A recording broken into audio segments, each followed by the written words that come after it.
Hello students, welcome to my YouTube channel. आज का topic है सर्वोच्च न्यायालय का क्षेत्राधिकार। भारतीय सर्वोच्च न्यायालय को व्यापक क्षेत्राधिकार प्राप्त है। यहाँ तक कि विश्व के अन्य किसी सर्वोच्च न्यायालय को शायद ही इतना व्यापक क्षेत्राधिकार प्राप्त हो। इसके क्षेत्राधिकार को अध्ययन की सुविधा के लिए निम्नलिखित शीर्षकों में रखा जा सकता है। इसमें पहला है प्रारंभिक क्षेत्राधिकार। सर्वोच्च न्यायालय के प्रारंभिक क्षेत्राधिकार को हम लोग दो भाग में बांटेंगे। पहला है एकमेव प्रारंभिक क्षेत्राधिकार।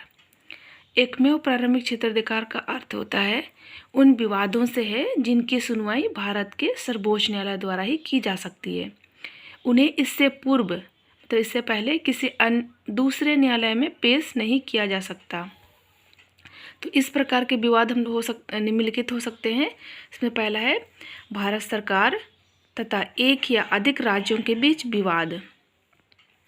दूसरा है भारत सरकार और कोई राज्य या राज्यों तथा एक या अधिक राज्यों के बीच विवाद।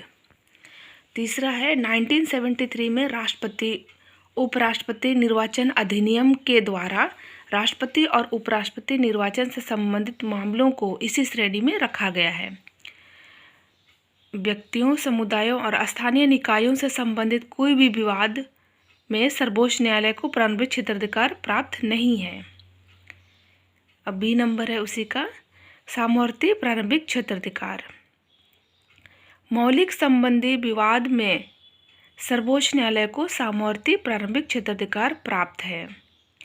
यह अधिकार उच्च न्यायालय को भी प्राप्त है और अनुच्छेद 32 के अनुसार सर्वोच्च न्यायालय मौलिक अधिकारों की रक्षा के लिए बंदी प्रत्यक्षीकरण, परमादेश, प्रतिषेध, उत्प्रेषित और अधिकार परीक्षा का लेख निकाल सकता है। अन्य प्रयोजनों के लिए संसद विधि द्वारा अधिकृत किए जाने पर निर्देश या आदेश लेख जारी कर सकता है। दूसरा है अपीलीय या पुनर्विचार क्षेत्राधिकार। तो सर्वोच्च न्यायालय को सभी राज्यों के उच्च न्यायालय के विरुद्ध अपील सुनने का अधिकार है। सर्वोच्च न्यायालय को 4 प्रकार से अपील हो सकती है, जिसमें पहला है संवैधानिक मामले। यदि किसी मामले में संविधान की व्याख्या से संबंधित कोई प्रश्न निहित है और उच्च न्यायालय यह प्रमाणित कर देता है तो अपील हो सकता है और इस प्रकार अनुच्छेद 132 सर्वोच्च न्यायालय को संविधान का सर्वोच्च व्याख्याकार बना देता है। दूसरा है दीवानी यानी सिविल। दीवानी मामलों में तभी अपील हो सकती है जब उच्च न्यायालय यह प्रमाणित कर दे कि मामले में जनहित से संबंधित कोई प्रश्न निहित है और सर्वोच्च न्यायालय द्वारा इसकी व्याख्या आवश्यक है। ये अनुच्छेद 133 के में देख सकते हैं आप लोग। सी नंबर है फौजदारी। तो इन मामलों में तभी अपील हो सकती है यदि एक एक करके देखेंगे। उच्च न्यायालय में अपील प्रस्तुत होने पर किसी व्यक्ति की उन्मुक्ति का आदेश रद्द कर उसे मृत्युदंड दे दिया हो। दूसरा है उच्च न्यायालय यह प्रमाणित कर दे कि विवाद सर्वोच्च न्यायालय द्वारा विचार के योग्य है। तीसरा है उच्च न्यायालय ने अधीनस्थ न्यायालय से अभियोग विचारार्थ अपने पास मंगवाकर अभियुक्त को मृत्युदंड दिया हो। तो इन सब मामलों में हम लोग फौजदारी जो है मामला अपील कर सकते हैं। डी नंबर है विशेष अनुमति याचिका। तो इसके अंतर्गत सर्वोच्च न्यायालय किसी भी अधीनस्थ न्यायालय के निर्णय के विरुद्ध अपील की अनुमति दे सकता है। केवल सैनिक न्यायालय इसका अपवाद है। तो इस प्रकार A.K. अय्यर का यह कथन सही है कि भारत के सर्वोच्च न्यायालय की अपील सुनने की शक्ति दुनिया में सबसे व्यापक है। नेक्स्ट तीसरा है सलाहकारी या परामर्शदात्री। ये हम लोग देख सकते हैं अनुच्छेद 143।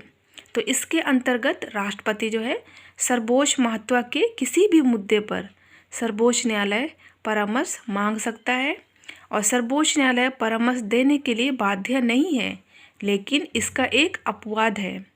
अगर परामर्श से संबंधित मामला संविधान के लागू होने से पूर्व की किसी संधि या विवाद से संबंधित है तो परामर्श देना अनिवार्य है। राष्ट्रपति सलाह मानने के लिए बाध्य नहीं है। फिर भी इस प्रावधान का यह महत्व यह है कि किसी भी मुद्दे पर कार्यपालिका न्यायपालिका के दृष्टिकोण अवगत हो जाती है। नेक्स्ट 4 पॉइंट है पुनर्विचार की शक्ति। ये हम लोग देख सकते हैं अनुच्छेद 137 के अनुसार सर्वोच्च न्यायालय को अपने निर्णयों अपीलों के आदेशों के पुनर्विचार का अधिकार है। यदि सर्वोच्च न्यायालय को या संदेह हो कि निर्णय से किसी पक्ष के साथ अन्याय हुआ है या कोई नवीन तथ्य प्रकाश में आया है तो आवश्यकता अनुसार पुनः सर्वोच्च न्यायालय अपने निर्णयों पर विचार कर सकता है। नेक्स्ट 5th पॉइंट है अभिलेख न्यायालय। तो अभिलेख न्यायालय से मतलब इससे तात्पर्य 2 बातों से जुड़ी है। पहला है कि सर्वोच्च न्यायालय के निर्णय साक्षी या स्वीकार के रूप में हो और उन्हें किसी भी अधीनस्थ न्यायालय में प्रसन्नगत नहीं किया जा सकता। दूसरा है न्यायालय को अपने अवमानना के लिए दंड देने का अधिकार है। नेक्स्ट अंतिम क्षेत्राधिकार है अन्य क्षेत्राधिकार। ठीक है, तो इसके अंतर्गत सर्वोच्च न्यायालय को अपनी आंतरिक प्रक्रिया को विनियमित करने का अधिकार है और उसे अपने कर्मचारी वर्ग पर नियंत्रण प्राप्त है।